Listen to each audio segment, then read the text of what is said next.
गुरु दक्षिणा। एक बार एक शिष्य ने विनम्रता पूर्वक अपने गुरुजी से पूछा, गुरुजी, कुछ लोग कहते हैं कि जीवन एक संघर्ष है, कुछ अन्य कहते हैं कि जीवन एक खेल है और कुछ जीवन को एक उत्सव की संज्ञा देते हैं, इनमें कौन सही है?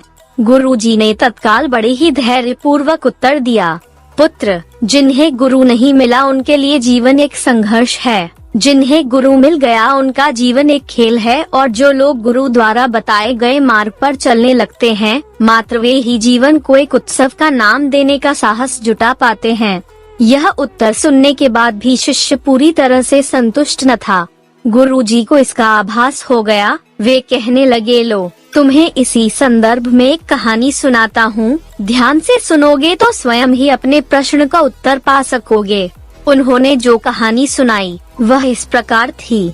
एक बार की बात है कि किसी गुरुकुल में 3 शिष्यों ने अपना अध्ययन संपूर्ण करने पर अपने गुरुजी से यह बताने के लिए विनती की कि उन्हें गुरुदक्षिणा में उनसे क्या चाहिए। गुरुजी पहले तो मंद मंद मुस्कुराए और फिर बड़े स्नेह पूर्वक कहने लगे, मुझे तुमसे गुरुदक्षिणा में एक थैला भर के सूखी पत्तियां चाहिए, ला सकोगे? वे तीनों मन ही मन बहुत प्रसन्न हुए, क्योंकि उन्हें लगा कि वे बड़ी आसानी से अपने गुरुजी की इच्छा पूरी कर सकेंगे। सूखी पत्तियां तो जंगल में सर्वत्र बिखरी ही रहती हैं। वे उत्साह पूर्वक एक ही स्वर में बोले, जी गुरुजी, जैसी आपकी आज्ञा।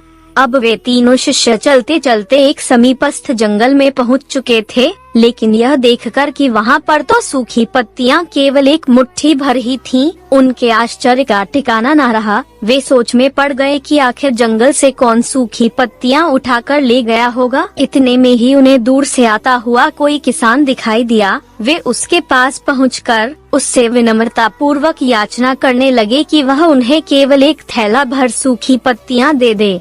अब उस किसान ने उनसे क्षमा याचना करते हुए उन्हें यह बताया कि वह उनकी मदद नहीं कर सकता, क्योंकि उसने सूखी पत्तियों का ईंधन के रूप में पहले ही उपयोग कर लिया था। अब वे तीनों पास में ही बसे एक गांव की ओर इस आशा से बढ़ने लगे थे कि हो सकता है वहां उस गांव में उनकी कोई सहायता कर सकें।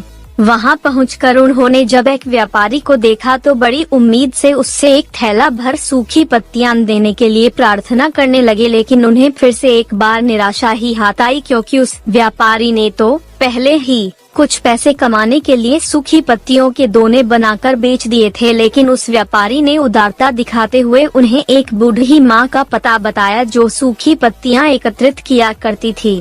पर भाग्य ने यहाँ पर भी उनका साथ नहीं दिया, क्योंकि वह बूढ़ी माँ तो उन पत्तियों को अलग अलग करके कई प्रकार की औषधियाँ बनाया करती थी। अब निराश होकर वे तीनों खाली हाथ ही गुरुकुल लौट गए। गुरुजी ने उन्हें देखते ही स्नेह पूर्वक पूछा, पुत्रों, ले आए गुरु दक्षिणा?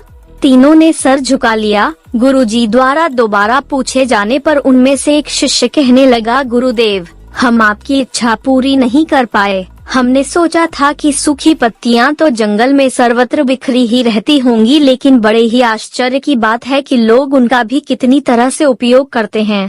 गुरुजी फिर पहले ही की तरह मुस्कुराते हुए प्रेम पूर्वक बोले, निराश क्यों होते हो? प्रसन्न हो जाओ, और यही ज्ञान की सूखी पत्तियां भी व्यर्थ नहीं हुआ करती, बल्कि उनके भी अनेक उपयोग हुआ करते हैं। मुझे गुरु दक्षिणा के रूप में दे दो। Vertical bar. तीनों शिष्य गुरुजी को प्रणाम करके खुशी खुशी अपने अपने घर की ओर चले गए।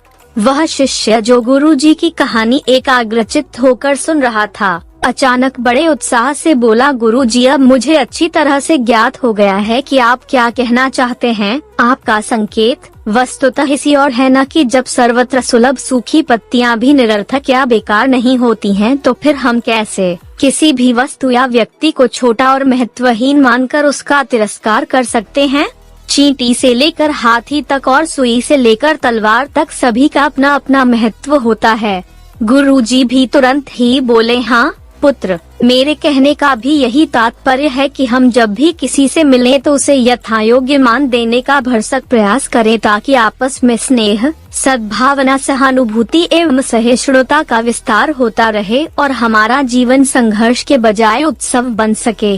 दूसरे, यदि जीवन को एक खेल ही माना जाए तो बेहतर यही होगा कि हम निर्विक्षेप, स्वस्थ एवं शांत प्रतियोगिता में ही भाग लें और अपने निष्पादन तथा निर्माण को ऊंचाई के शिखर पर ले जाने का अथक प्रयास करें। Vertical bar. अब शिष्य पूरी तरह से संतुष्ट था।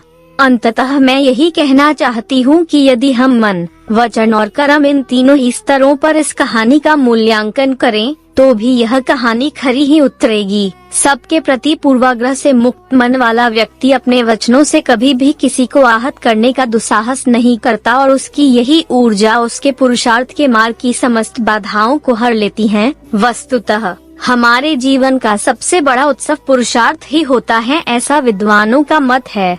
ऐसी ही कहानियाँ सुनने के लिए चैनल को सब्सक्राइब करें और कहानी पसंद आई हो तो वीडियो को लाइक करें, एक प्यारा सा कमेंट जरूर करें। धन्यवाद।